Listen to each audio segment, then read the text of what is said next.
Bismillahirrahmanirrahim viewers, welcome to my channel and thank you for watching and liking my videos. Cost and management accounting के ऊपर मजीद informative videos के लिए आप मेरे channel को subscribe करें और बेल आइकन को दबाएं ताकि आपको नोटिफिकेशंस मिलते रहें। आज हम लोग कैश बजट के ऊपर डिस्कशन करेंगे और हम ये देखेंगे कि एमएस एक्सेल को यूज करके हम कैश बजट किस तरीके से बनाते हैं। कैश बजट बनाना सीखने के लिए आप मेरी वीडियो को आखिर तक देखें और लाइक करें। आइए डिस्कशन स्टार्ट करते हैं। ये एक हमारे पास फॉर्मेट है हमारे कैश बजट का। इसमें वही 4 सेक्शन मेंशन किए गए हैं और उसी तरीके से बनाया गया है क्वार्टर वाइज और उसके ऊपर हेडिंग्स दी गई हैं। हमने कहा 4 क्वार्टर्स हैं और ईयरली हैं और साथ ही हमने कुछ स्केड्यूल्स बता दिए कि ये कौन किन स्केड्यूल से ये इंफॉर्मेशन हम लेके आ रहे हैं। सबसे पहले हमने बिगिनिंग बैलेंस ऑफ कैश लिखना है, तो ये बिगिनिंग बैलेंस ऑफ कैश हमें हमारी बिगिनिंग बैलेंस शीट से मिलेगा और यहाँ पे हम जब मेंशन करेंगे फर्स्ट क्वार्टर में, और मैंने ऐसे ही बताया था जो बिगिनिंग बैलेंस होता है उसको हम ईयरली में भी बिल्कुल उसी तरीके से रेप्लिकेट करते हैं। तो ये एरो साइन आपको बता रहा है कि यही सेम बैलेंस आपने ईयरली कॉलम में भी रिपीट करना है। फिर उसके बाद हम कैश रिसीट्स ऐड करते हैं। तो हमारे पास जो major source of cash receipts है that is collection from customers. ये हमारे पास जो है वो पहला स्केड्यूल जो हमने बनाया था कैश कलेक्शन फ्रॉम कस्टमर्स का, ये इसी मकसद के लिए बनाया था कि ये वाली फिगर हमारे पास आ जाए। तो हम ये वाली फिगर्स वहां से कैलकुलेट करके यहाँ पे लेके आएंगे। फिर इसको हम टोटल करेंगे हमारे पास ओपनिंग बैलेंस को और कैश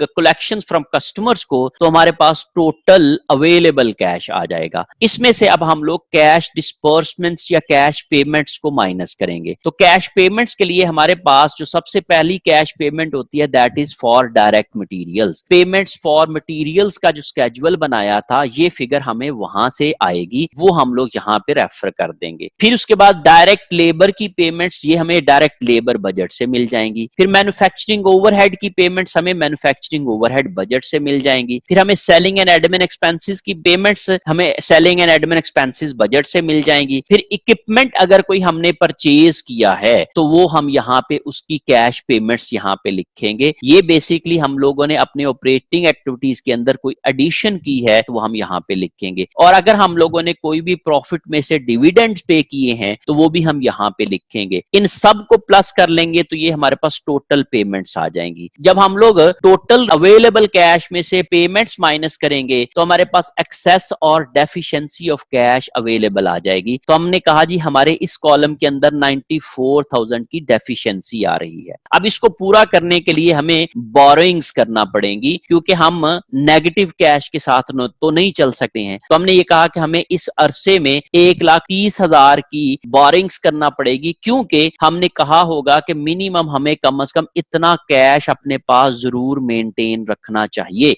इस लिहाज से हमने ये कहा कि हमें कम से कम 35,000 का बैलेंस रखना है या 36,000 का बैलेंस रखना है।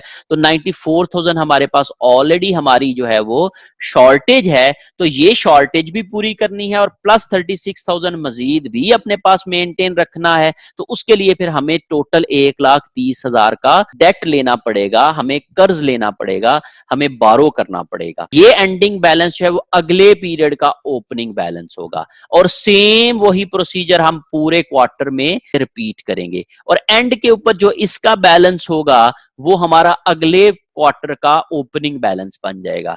फिर सेम प्रोसीजर हम थर्ड क्वार्टर में भी अडॉप्ट करते हैं और इसका जो बैलेंस होगा वो हमारा ओपनिंग बैलेंस होगा अगले क्वार्टर का। इसको भी हम सेम रिपीट करेंगे। तो अब आप जरा गौर करें कि इसमें हमारे पास 2,63,300 का कैश अवेलेबल था और आखिर में हमारे पास हम कहते हैं जी कि इसके ऊपर हमने 200,000 का जो कर्ज लिया था 1,30,000 और 70,000 वो भी पे कर दिया और प्लस इसके ऊपर जो इंटरेस्ट बनता था वो भी पे कर दिया। तो टोटल हम लोगों ने फाइनेंसिंग सेक्शन के अंदर 2,21,900 की पेमेंट की और ये पेमेंट करने के बाद हमारे पास 41,400 का बैलेंस भी बच गया। और ये चूंकि एंडिंग क्वार्टर था और यही हम लोग यहाँ पे भी रिपीट कर देंगे। याद रखें कि ये वाली फिगर और ये वाली फिगर तो आप लेके आएंगे फर्स्ट क्वार्टर से, ये लेके आएंगे और ये एंडिंग क्वार्टर से लेके आएंगे। बाकी सारी फिगर्स को आप टोटल करके यहाँ पे लेके आएंगे। इस लिहाज से हमारे पास ये टोटल कैश बजट की शक्ल शक्ल बन जाएगी। इस तरीके से हम कैश बजट को प्रिपेयर कर सकते हैं। कैश बजट बनाने के लिए भी हम लोग एक्सेल का ही इस्तेमाल करेंगे और एक्सेल में हम कैश बजट कैसे बना सकते हैं ये इंशाल्लाह हम लोग सीखेंगे।